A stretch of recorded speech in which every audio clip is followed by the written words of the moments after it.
Nelson Mandela standing inside the cell that once held him prisoner. And Mandela walked out of prison with a lesson for living, saying to walk free is not merely to cast off chains, but to live in a way that respects and enhances the freedom of others.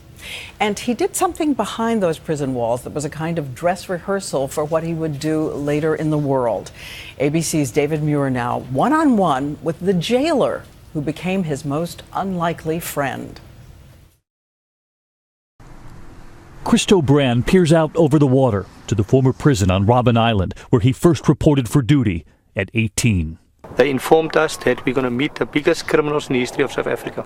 Nelson Mandela was 60, already in prison for more than a decade, still forced to sleep on the floor. The young jailer's family was Afrikaner, the party that famously and fiercely supported apartheid. But when that young jailer met Mandela, he met an elder who would treat the young white man with respect, and the jailer would slowly offer the same in return.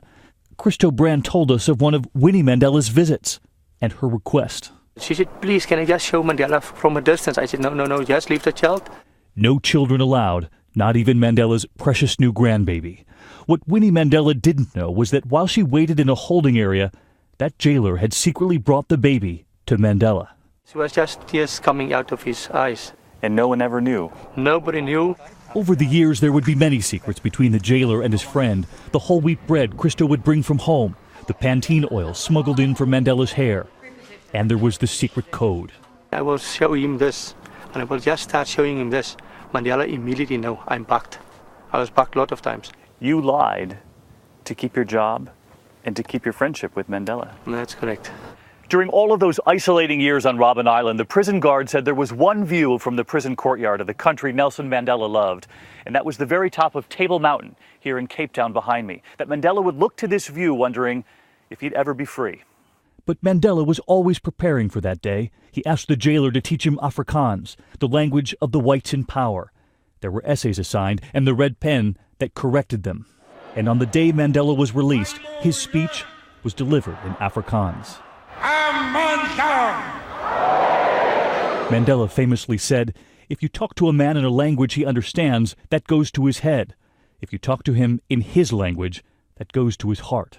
That's what he did. And that's what he was strive for, and that's what he was live for, and that's what he was fight for while he was in prison, to have people live in peace.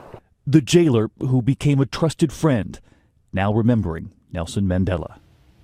That most unlikely friend, the jailer standing on that hill with me in Cape Town, overlooking Robben Island and telling me that he'll never forget that bond they formed. And of course, Diane, that secret code, that little reference to his ear that they were being bugged. His allegiance was to his loyal friend, Nelson Mandela. That's it. He kept teaching over and over again. Consider the possibility even your enemies can change. Change. Give them a chance to change. Thank you, David.